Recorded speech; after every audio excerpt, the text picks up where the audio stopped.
Bueno, buenas noches, muy buenas noches.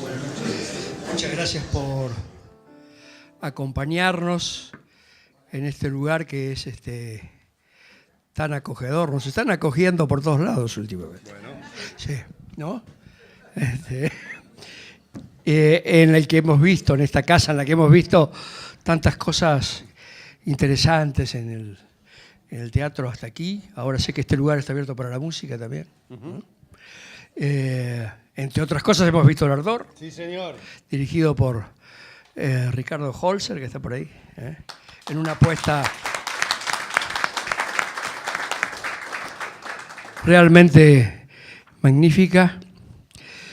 Y bueno, sucede que mi amigo Marcelo D'Andrea también se las quiere dar de escritor y me dijo que hiciera el prólogo a un libro que él había escrito con su amigo Eduardo Ramos, a quien respeto más porque conozco menos.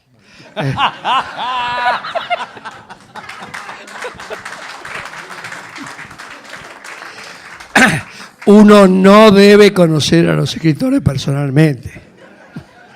Se lleva sustos.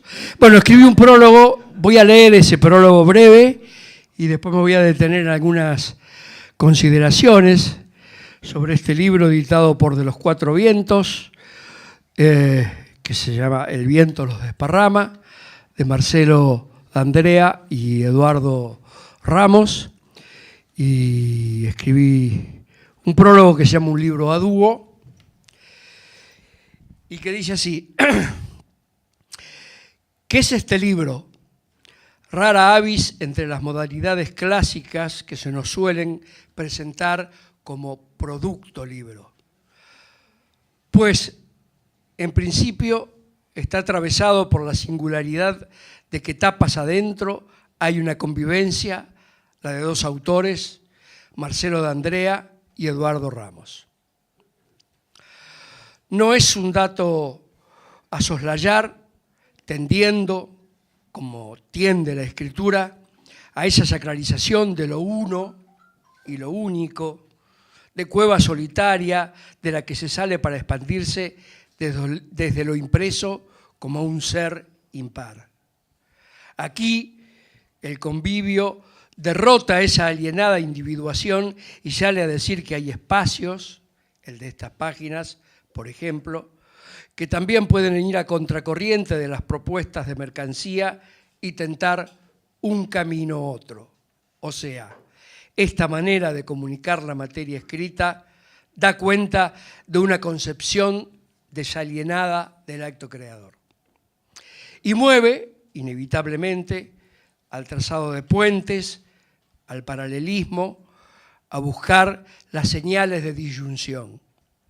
Todo está: la puesta en página de poemas y relatos, la aparición de textos que se niegan a la clasificación genérica y, en suma, la mostración de D'Andrea y Ramos de un abanico de expresividad con registros tonales que hablan de una posesión plena de recursos con múltiples desarrollos posibles. Hay en D'Andrea, en sus relatos, un diestro manejo de la sorpresa. ¿Te sorprendiste?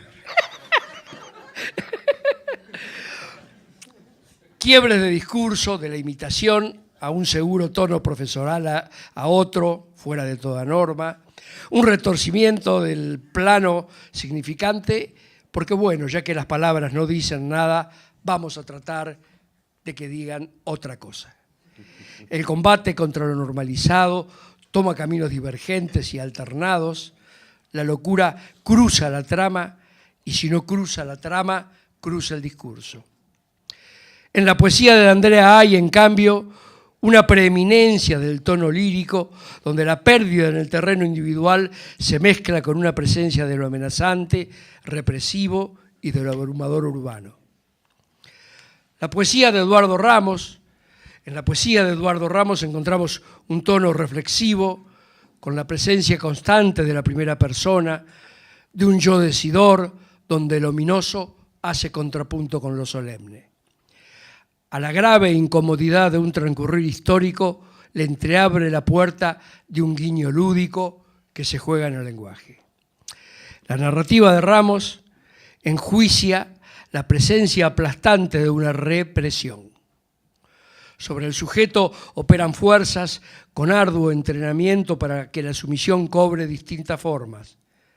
Un muerto que se arrastra de la infancia, la necesidad de meter la cabeza bajo el agua porque siempre hay alguien apuntando, la vida planteada como una espera metafísica de algo que finalmente no sucede y si sucede, al fin, no es lo que se esperaba. Concluida toda la lectura de este libro a dúo, hay un vapor que seguirá flotando ante el lector. Hay algo más, la curiosa vecindad de ciertos climas donde se reelaboran los mitos de origen personal y patrio, el rastreo obsesivo de una cuerda que haga saltar la nota de lo no dicho aún, la opuesta transgresora como alternativa ante el espanto de la vida común.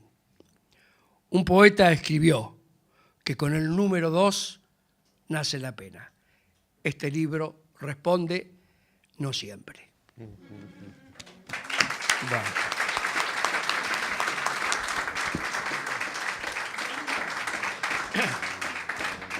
Y bueno, dicho esto, quería detenerme brevemente, no se asusten.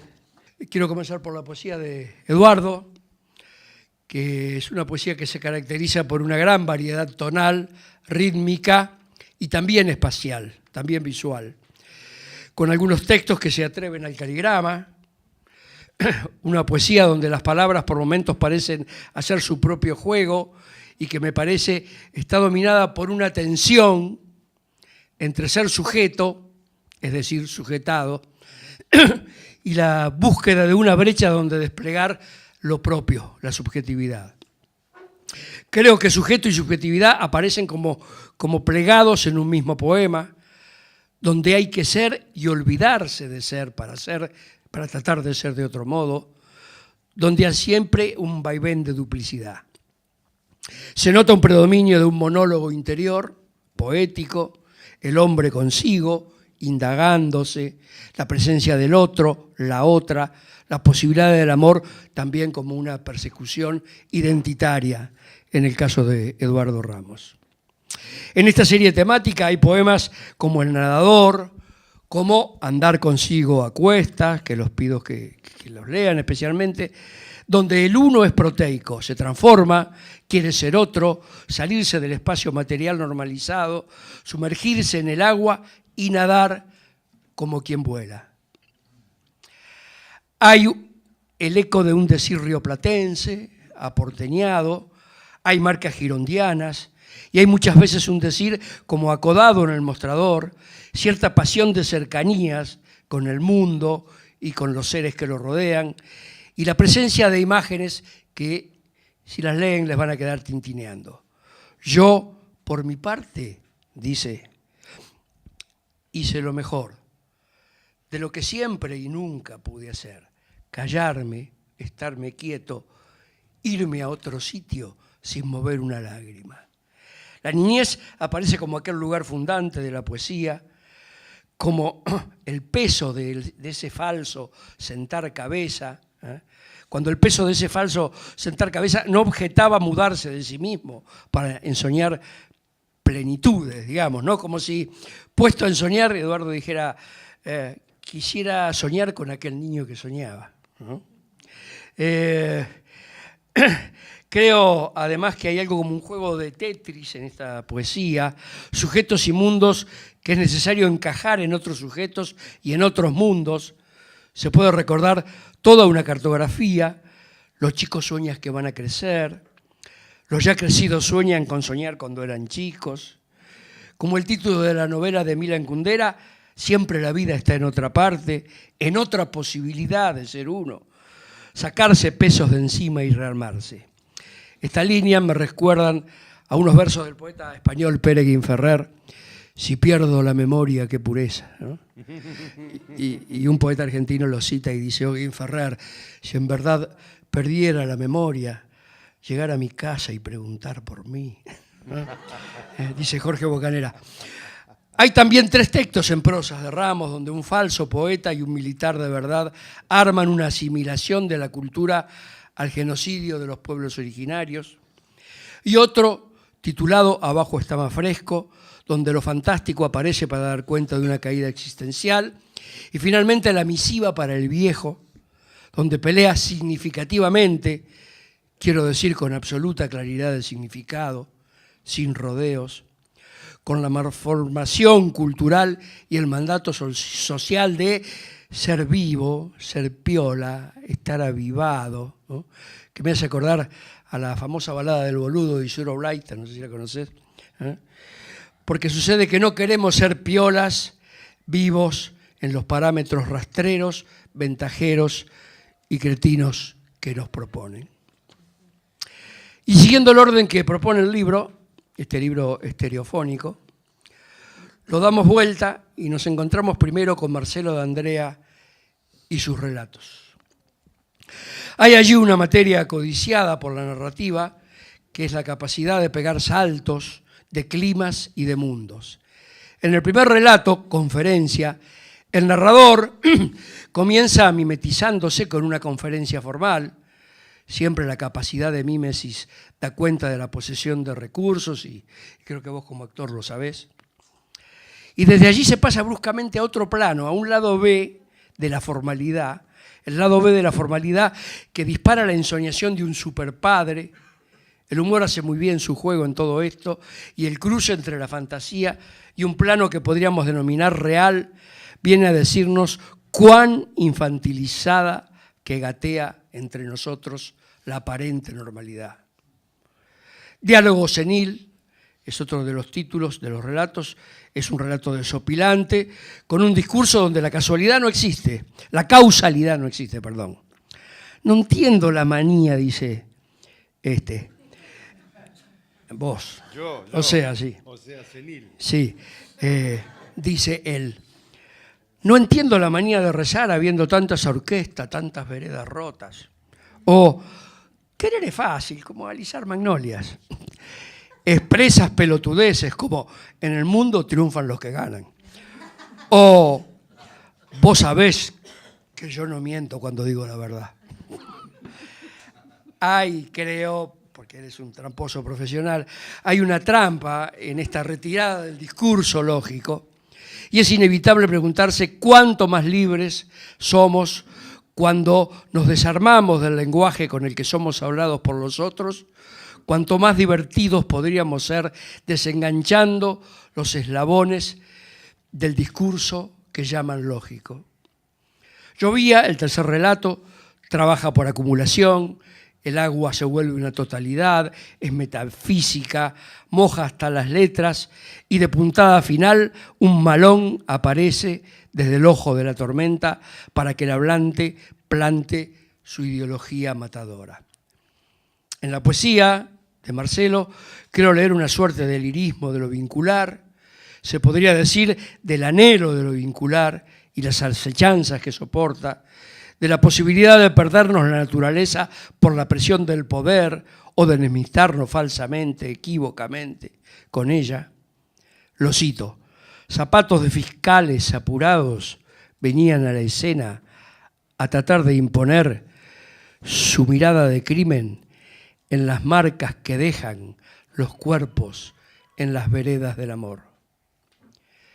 Al tematizar el amor, en paralelo con otra tematización preferida, el agua, lo que se nota es una percepción de la fluencia como valor. El agua corre por todas partes, en los llantos, en las lluvias, en los ríos, o sea, cómo moja la poesía de D'Andrea. Con Gastón Bachelard sabemos el asunto que carga la ensoñación del agua. La hidromancia es una búsqueda de belleza para bajarle unos cambios a la incansable presión, a la trajinada tiranía de la voluntad. Hay, por supuesto, mucho más, como debe ser en la poesía, multiplicidad de significados que apelan a los umbrales de la destrucción, amor y desamor en su constante hacerse y deshacerse. Al fin, este libro estereofónico, con puntos de contacto entre sus dos autores, en la reivindicación y en la protesta que cargan. Enlazado es notable por los afluentes acuáticos, llueve y se vuelca inspirado y creativo sobre nosotros. Acerquémonos a sus páginas sin abrir el paraguas. Nada más.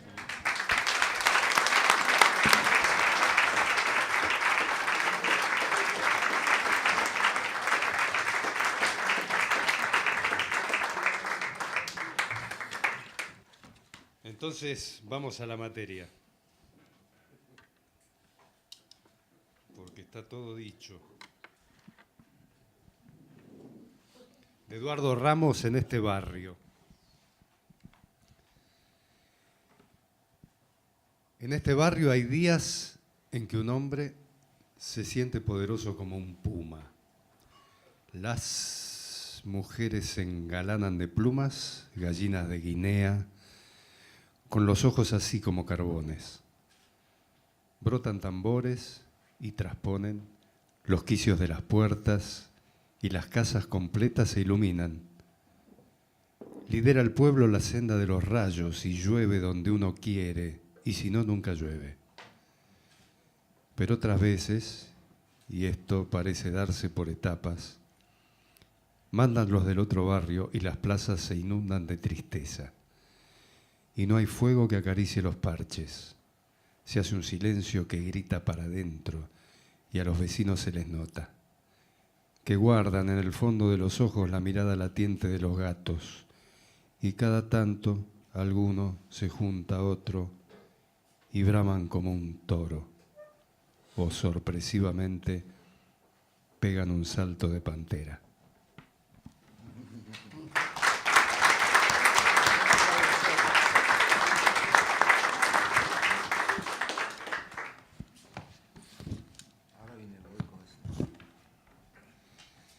La mujer enorme.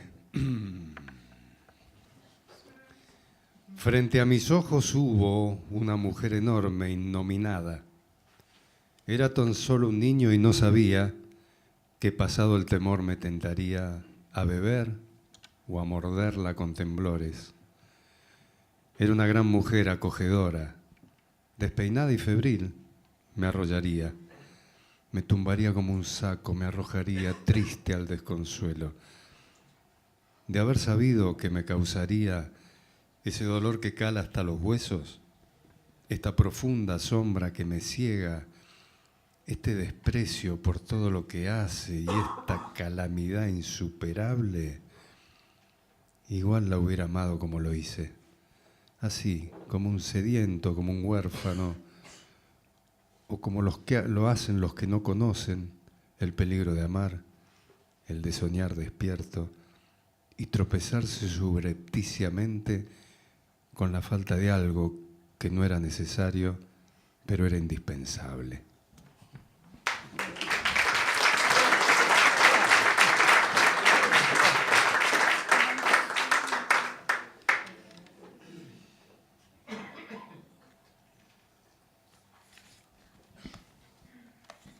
Y vamos con un relato que se llama Sinceramente.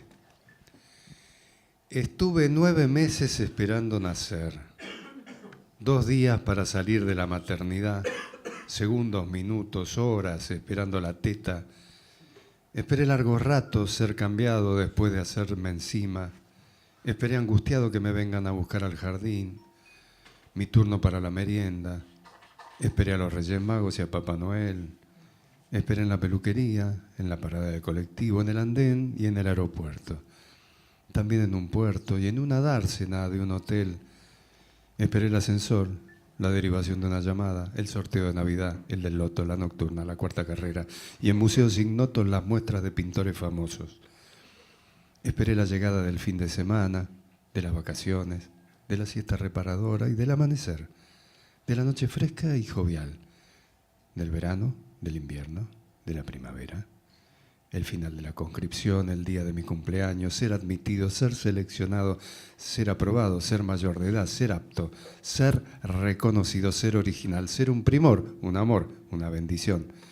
Esperé por un café, por un plato de pastas, por un trago en la barra, por mi turno en el baño, en la cola del teatro, en el cine, en las clases de guitarra, mi turno en el doctor, en el dentista, en el radiólogo y en la universidad. Esperé ansiosamente logros inalcanzables propios y ajenos. Ajenos que hice propios y propios que nadie notó. Bueno, la señal de internet, la llamada de Italia y el resultado, la calificación, la lluvia, el sol y el año bisiesto. Que se cumpla una profecía, una promesa, un vaticinio. Esperé impresionar, descubrir, investigar, razonar, ser equilibrado, justo, amplio, inteligente, certero, eficaz. Esperé ser recordado, inolvidable, citado, emulado. Esperé por las dudas, por si acaso, por quién sabe y porque sí. Esperé para hablar, para comer, para fumar, para beber, para crecer, para creer, para desconfiar. Esperé juicios, demandas, plazos, cuotas, préstamos, cancelaciones. Y ahora, después de media hora en esta esquina ventosa, apareces y sin mediar siquiera un saludo me preguntás si hace mucho que espero. Y bueno, ¿qué podría decir? La verdad casi siempre es inoportuna, entonces elijo contestar que no, que con haber llegado ya me hace feliz, que sinceramente y después de todo, vos y solamente vos era lo que yo esperaba, sinceramente.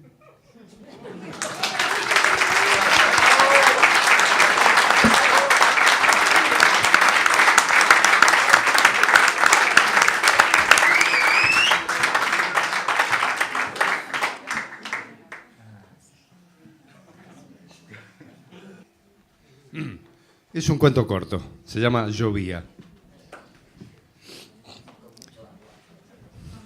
Primero las gotas gordas, fuertes, perforantes, dejando agujeros, canales en la atmósfera pesada, abriendo el paso, gotas sonoras que avisan. Nos refugiamos en los ranchos, temíamos el agua que venía del oeste, de la frontera. Parecía que las gotas tiraban de las nubes y que las nubes tiraban del cielo, arrastrando desde bien atrás algo como un viento que primero sonaba contra los árboles y después empujaba pechándolo todo. Las ramas hacían ese ruido que se va afinando a medida que se doblan, instrumentos de una música a punto de estallar. El viento no era viento, era el aire corrido por el agua que venía impetuosa, olas estalladas, fragmentadas en gotas que hacían olas con el aire, telones de agua que se cruzaban entre sí, se enredaban. Podía ver los choques del agua estallando, la lluvia se reproducía en lluvia. Parecía que el agua se estaba inventando en ese momento. Algo se había abierto y toda el agua existente y la que vendría después se colaba por esa abertura y bajaba donde estábamos nosotros, refugiados tras las paredes de adobe, escuchando los techos de paja arquearse bajo el peso del agua, viendo el adobe disolviéndose. El fogón afuera se borroneaba bajo la espesa caída del agua y también se disolvía. Los hierros de la parrilla, la marmita negra de hierro a punto de quebrarse por el ataque desparramado del agua. El piso de tierra se hizo barro y enseguida lecho de increíbles cursos de aguas espontáneos, vigorosos, torrentes que venían en busca de las cosas que habíamos puesto sobre la tierra. Todas nuestras cosas parecían mugre, imposiciones parecían. Todo lo que un rato antes relucía mostraba su lado decrépito, su verdadera intención invasora. Mojado, inmóvil, bajo el poncho de agua que retenía el vapor de mi cuerpo, el vapor mío que se escapaba por los costados buscando entreverarse con el ciclón, los vi acercarse. Los vasos se escuchaban claros, cloc, cloc, cloc, entre el furor del goterío. Pero ellos no se oían, no venían montándolos, venían al paso, descalzos, y los caballos detrás, mansos, sin riendas, desnudos, en pelota, igual que los caballos, los cuerpos puro brillo de agua, igual que los caballos, derechitos, erguidos, no se defendían del agua, parecían anfibios andando en un elemento que había dejado de ser aire. Se diría que nadaban en el aire, sus pies dejando pasos en el agua y en el barro. ¿Esto era un balón? ¿Y las lanzas? Tal vez no las veíamos entre las brumas del agua, o no las veíamos porque no podíamos apartar los ojos de su piel brillosa. Parecían de cobre, los músculos del cuerpo resaltaban, cautivaban. Me acordé de las cautivas que se iban con ellos, no entendí. Me habían dicho que ellos las robaban. Tenía furia. Lo manso del malón parecía el ojo de la tormenta. Nuestros caballos los conocían, parecía. Se fueron con ellos. A nosotros nos dejaron. Supe con claridad, como si hubiera aparecido un relumbrón de repente entre la negrura del agua, que solo quedaba un camino. Había que matar a esta gente.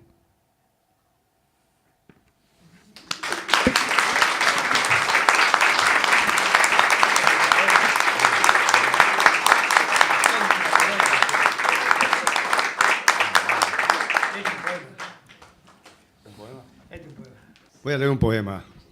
Sí, bueno, dale. Chocaban los dientes de tu risa contra los de mi rabia. Las mandíbulas hacían unos ruidos cuando llegaba la hora de besar. Los besos tomaban la delantera, se sembraban aquí y allá, abajo de la luna de tu ingle, nadando la espesura, las sendas. Hacían que tus cuerpos y los míos se trenzaran, se lanzaran. Mientras las calles, bañadas de una lluvia de esas frías, se llenaban de pasos apurados, zapatos de fiscales apurados.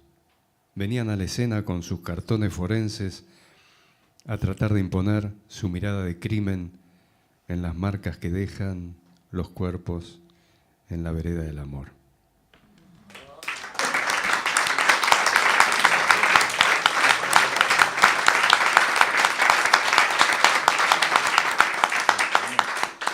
Y voy a leer el último, que es un poema que eligió un hermano, un amigo, un fulgor, el director de una obra que se estrenó en este mismo lugar hace 6 años. Me refiero a Ricardo Holzer, que nos acompaña, que me acompaña siempre, una vez más. Y ayer lo publicó y me llenó de ternura y digo, mira vos, lo voy a leer. Bueno. Ayer se hundió un barco irremediablemente. Algunas burbujas subieron encima de un pañuelo blanco hasta la espuma. Yo descansé mi mano sobre el arco de losa de la taza y no supe qué hacer con la espiral que giraba interminantemente en el café. Levanté mi mirada y vi cómo llorabas y sentí la punta de una proa que encallaba en mi pecho, y esa noche de agosto que empezaba en abril, yo no supe salvarte, yo no supe salvarme.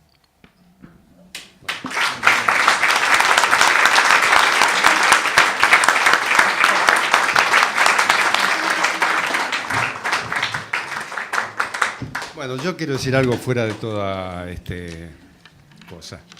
Esto empezó como empiezan las cosas que no se saben cuándo empiezan, porque en un momento duro, raro, oscuro, en plena dictadura militar, trabajando para la Municipalidad de Buenos Aires, lo conocía a Eduardo, y es inexplicable, porque éramos compañeros de trabajo, como tantos compañeros de trabajo, y trabajábamos y hacíamos nuestras cosas. pero había una sensibilidad muy potente que nos juntó para intercambiar músicas, intercambiar acordes, construir algunas canciones que son imborrables, que nadie conoce además, que solamente conocemos nosotros, que son extraordinarias y que nadie va a conocer. Y después se hizo el claro que se hace, es el claro de la oscuridad que impide que los vínculos sigan un rumbo que uno piensa que tienen que seguir, viene la distancia, pero es un claro, es como un lugar donde las fuerzas se recomponen y nos volvimos a encontrar muchos años después con Eduardo. No tanto, 22, 23 años. Que no son nada, la verdad, ya lo dijo el tango, para qué hacer pretensiones de originalidad, pero fue el tiempo necesario porque fue empezar a intercambiar textos como quien intercambia figuritas de verdad, con la misma potencia del juego de cambiar figuritas, y eso llevó a que esto ahora sea un libro, es una maravilla y es un ímpetu ardoroso de Eduardo Ramos que tiene ese empuje desde un lado sensible que lo salva. Yo agradezco eso.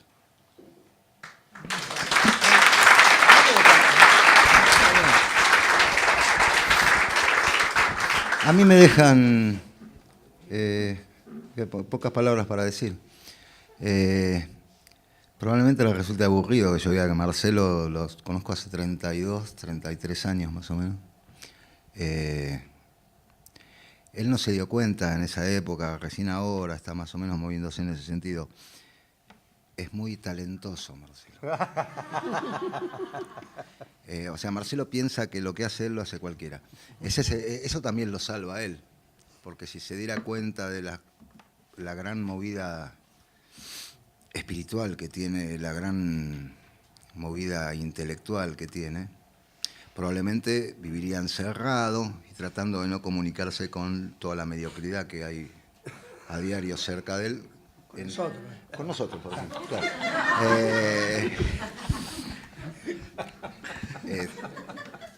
Más allá de ser gracioso, me parece que la vida nos invita todo el tiempo a caminar por lo más superficial y por lo más epidérmico posible, tratar de no comprometerse, no solamente políticamente, no comprometerse emocionalmente, no comprometerse como vecinos, no comprometerse como gente. Marcelo supera eso, lo sabe superar, tiene muy buen humor y tiene un alto grado de tolerancia. Y yo disfruté siempre eso de Marcelo, el tiempo que nos tuvimos juntos en el espacio. Igual, evidentemente estábamos juntos como muchos de nosotros estamos juntos en un lugar que no es necesariamente el lugar físico.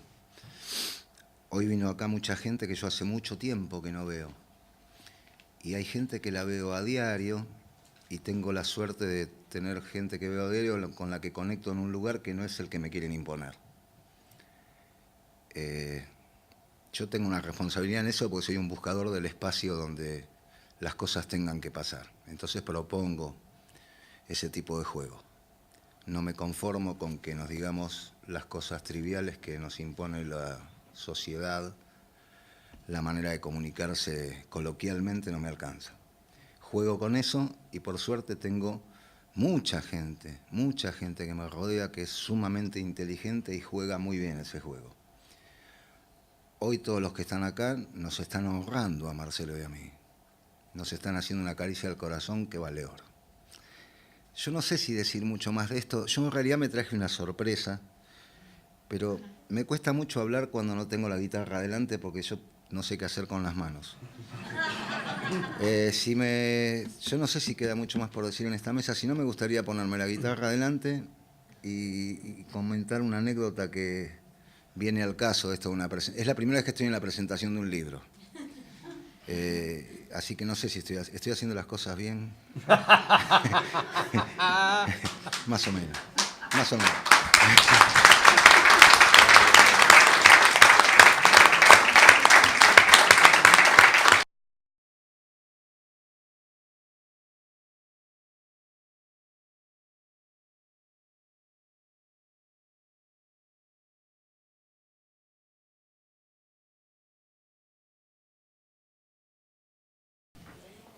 una cosa muy especial, una relación muy especial.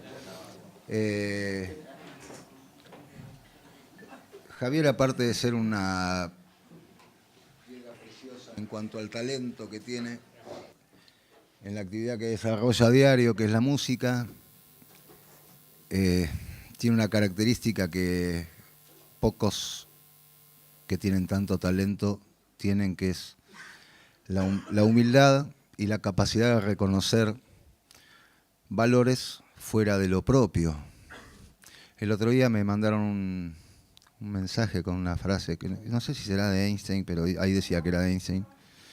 Decía que si uno juzga a un pez por su capacidad para trepar un árbol, se está equivocando mucho. Javier no se equivoca. Javier sabe quién es un pez, qué es un árbol, y lo demuestra a diario. Así que yo en principio le quiero agradecer de todo corazón todo lo que hacemos junto con Javier. Yo nunca soñé que iba a poder tener la posibilidad por ahí de componer junto con Javier Lozano. Los que lo conocen saben de su trayectoria y de la gente con la que ha compartido escenario. No lo cuenten porque yo no tendría por qué estar acá. Bueno, Vicente, yo quería comentar algo, porque me parece que te hablo a vos, Vicente, pero es para todos en realidad. Hace cosa de un mes estaba con Mónica caminando por Avenida Corrientes y estábamos viendo libros. Y no pude resistir la tentación en una librería de preguntar por El viento los desparrama. Entonces me acerqué al librero y...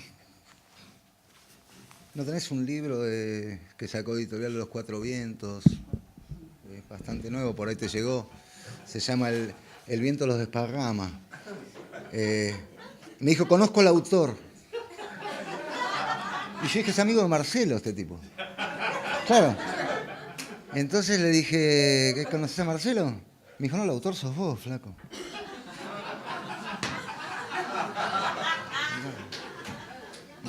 Mónica sabe que no miento, o sea, no estoy inventando nada. No, sos vos el autor, flaco, me dice, nadie lee poesía. En realidad, yo soy bastante locuaz, pero soy muy cagón. O sea, en el momento tuve unas ganas de mandarlo a la reputa madre que lo parió el tipo, pero me la banqué y me fui. Y estuve un tiempo pensando en ese episodio y voy a volver a la librería.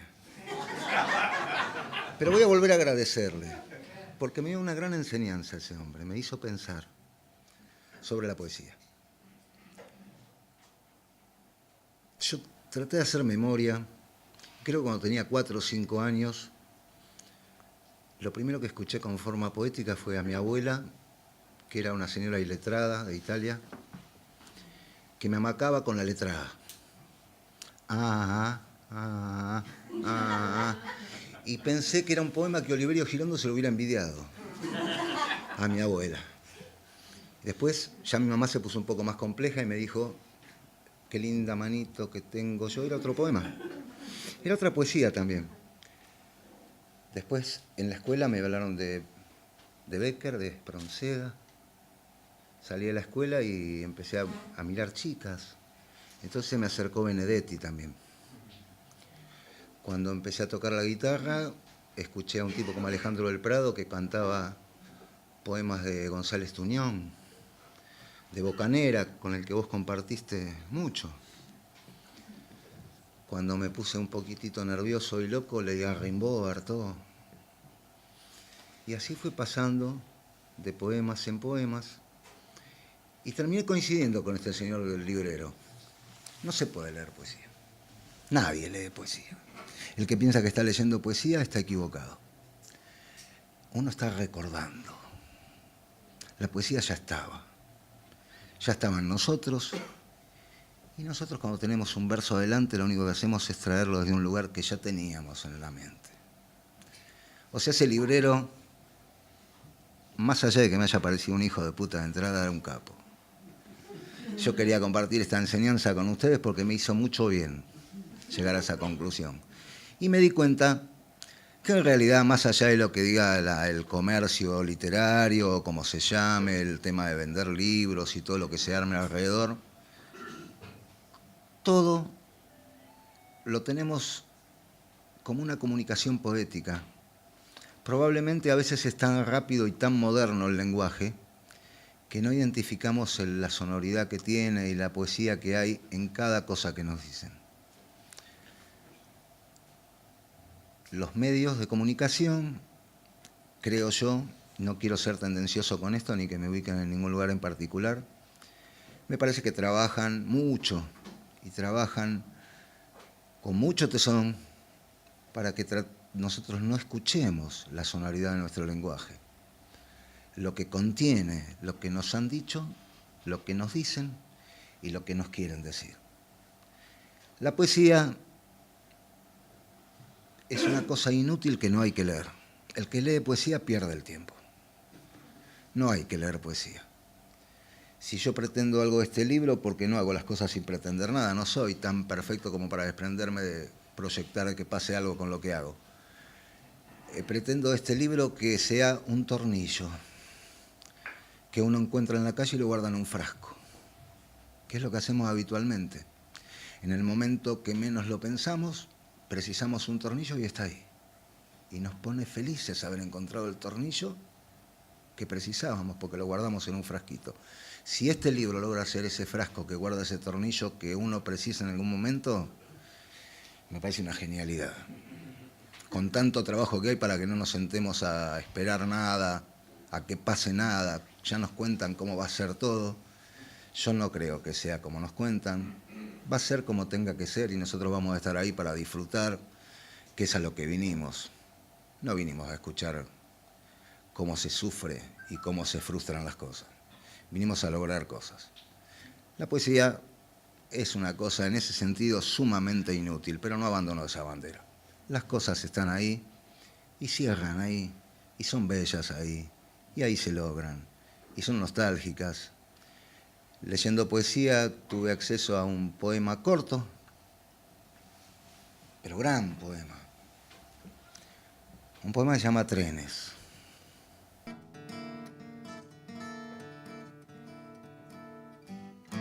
Trenes que salen de ningún lugar, trenes que llegan a ninguna parte, no atraviesan la bruma ni levantan el polvo, sí murmuran su paso por las noches.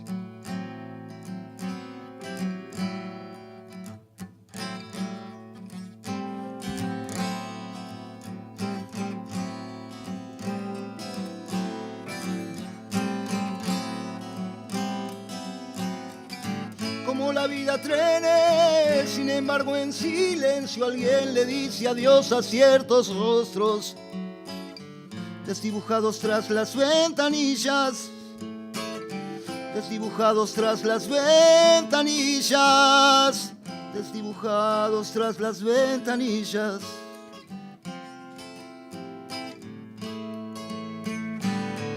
Trenes que salen de ningún lugar, trenes que llegan a ninguna parte, no atravesan la bruma ni levantan el polvo, sí murmuran su paso por las noches. Como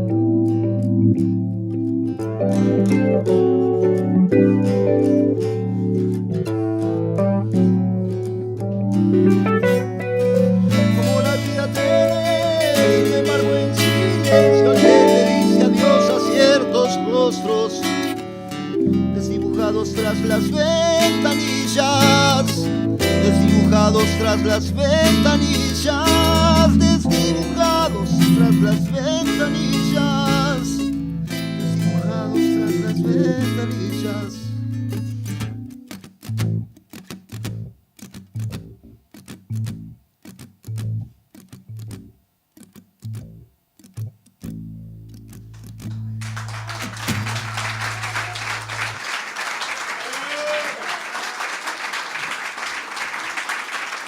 Bueno,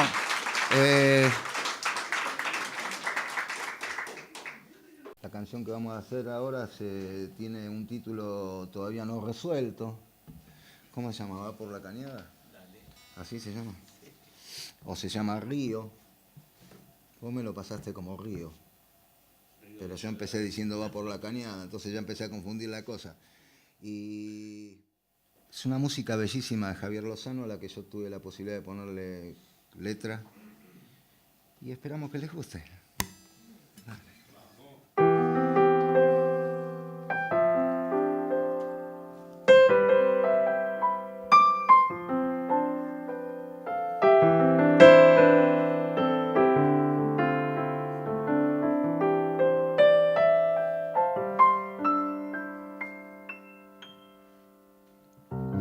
Va por la cañada hasta la bajada, donde el río dobla y se interna en la ciudad. Llevan la canoa, peces de oro y plata, y las alpargatas cada vez le pesan más. Es que la tormenta, cuando se desata, inunda las casas y todo se hace un fangal. En los aparejos brillan como espejos los sueños que el viejo no se resigna a soltar. Bagres, chuchos y dorados, o tal vez un mandubí y una bolsa de galleta para vivir. Vamos a lomo del río sin solución hacia el mar, en crecida o en bajada todo da igual. Javier Lozano, la belleza.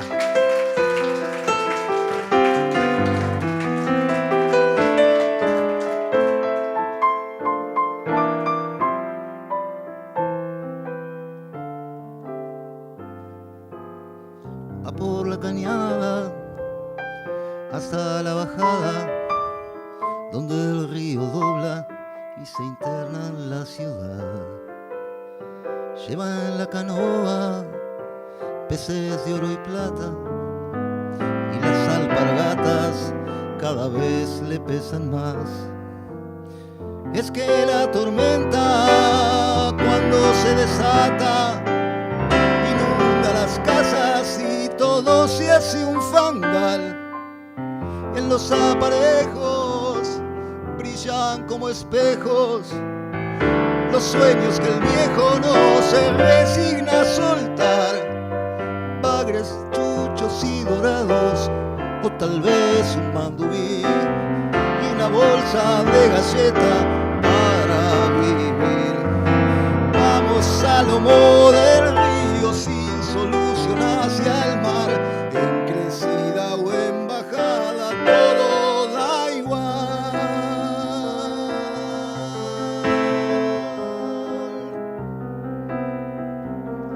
Todo da igual, negrito.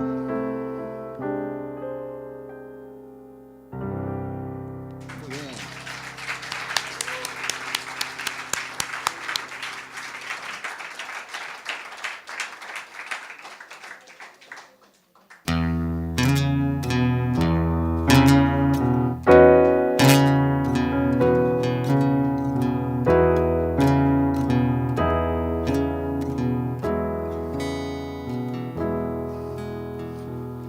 Del otro lado del río, detrás de la niebla, donde chasquean los bagres cuando sale el sol, tengo un secreto guardado que está a salvo del dolor.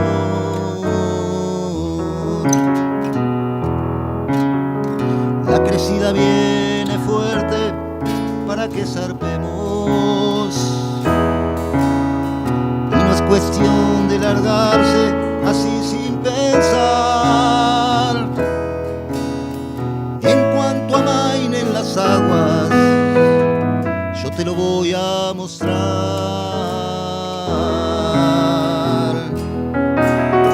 Tengo un caballito al que le corté la crin y una marmita de fierro para hacer un buen chupín. Un refugio de maderas que yo mismo construí, con un par de catres viejos para tirarse a dormir.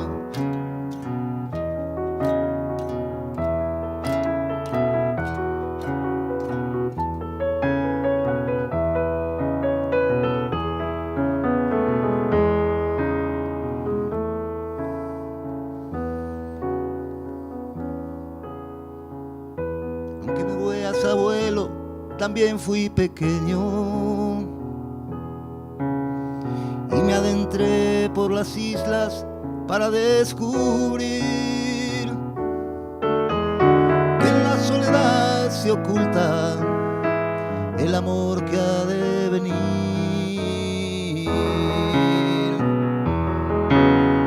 Ojitos color de río, escuchando cuentos,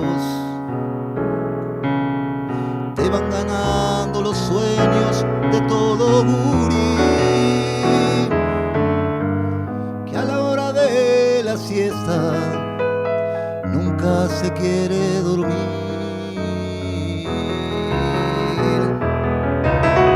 Tengo un caballito negro al que le tucié la crin y una marmita de fierro para hacer un buen chupín.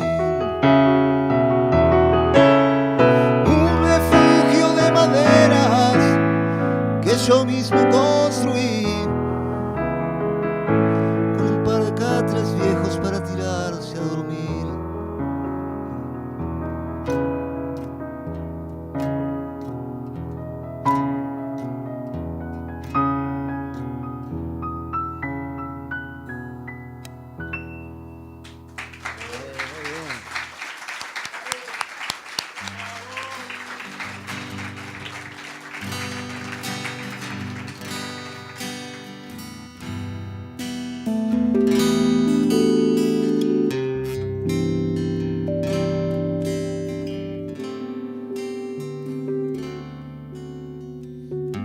Llenas de primavera, como si no hubiera tormentas viajeras, y andar tan resueltas fuera una quimera que con tanto amor se pudiera lograr. Cuando acechan nubes negras, se abrazan del viento y sus faldas vuelan, y se siente envidia de verlas confiadas, tomadas del brazo sin miedo al final.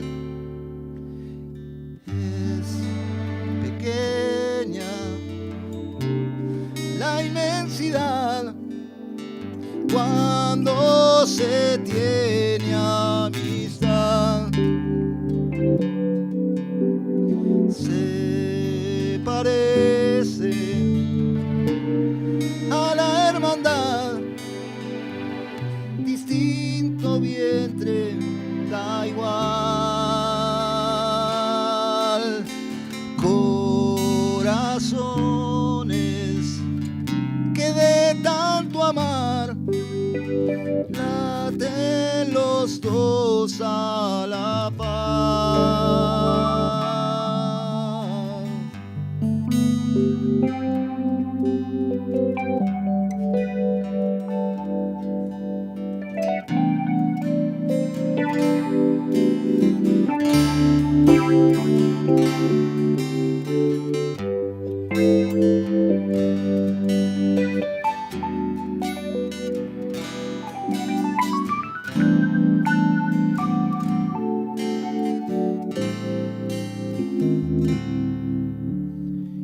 Sueño que soñaron parece lejano, no se aparece, levantan los hombros como si pudiesen torcer el destino y eludir el mal.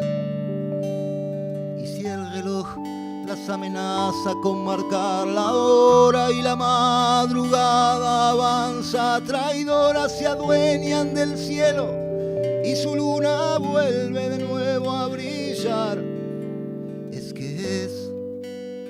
Pequeña la inmensidad felicidad. Cuando se tiene amistad, se parece a la hermandad. Distinto vientre da igual. Es que hay corazones, corazones que de tanto amar laten los dos a la par. Los dos a la par. Laten los dos a la par. Laten los dos a la par.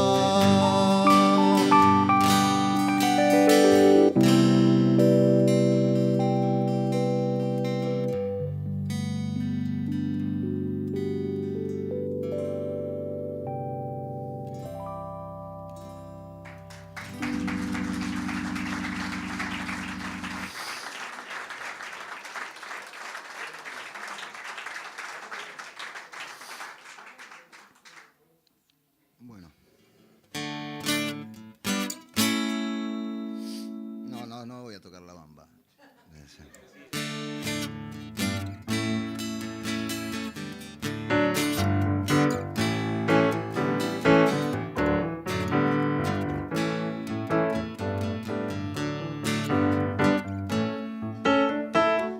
No hay un lugar que te ofrezca seguridad y un corazón solo respira en libertad. Que no te tiente un lugar donde descansar, piedra que rueda sin musgo será. Hay tanto río, tanto sol y tanto mar, hay tanta piel para compartir y vibrar. Cada semilla se eleva a la luz solar y en ese afán su corola abrirá. Y el leño arde en la hoguera, es verdad, pero sus chispas salen a volar. Nuestro destino es viajar y viajar, a animarse a volar, amar y confiar.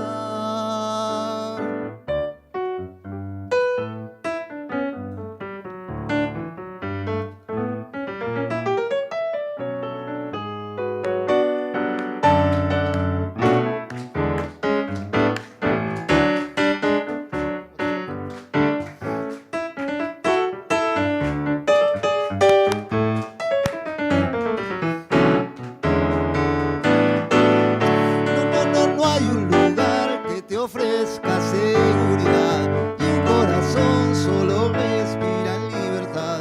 Que no te tiente un lugar donde descansar, piedra que rueda sin musgo será.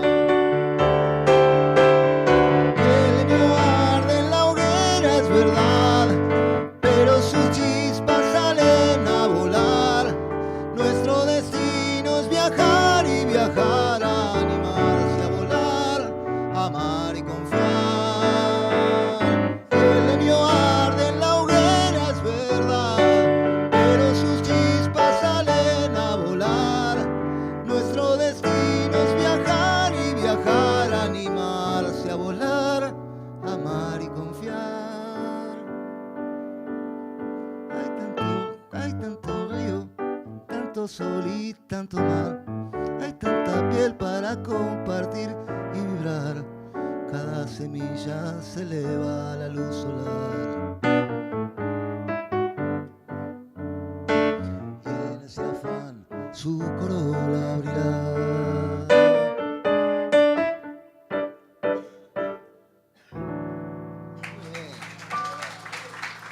Bueno,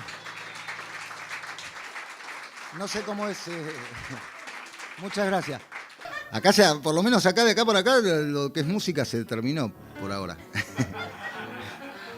Muchas gracias.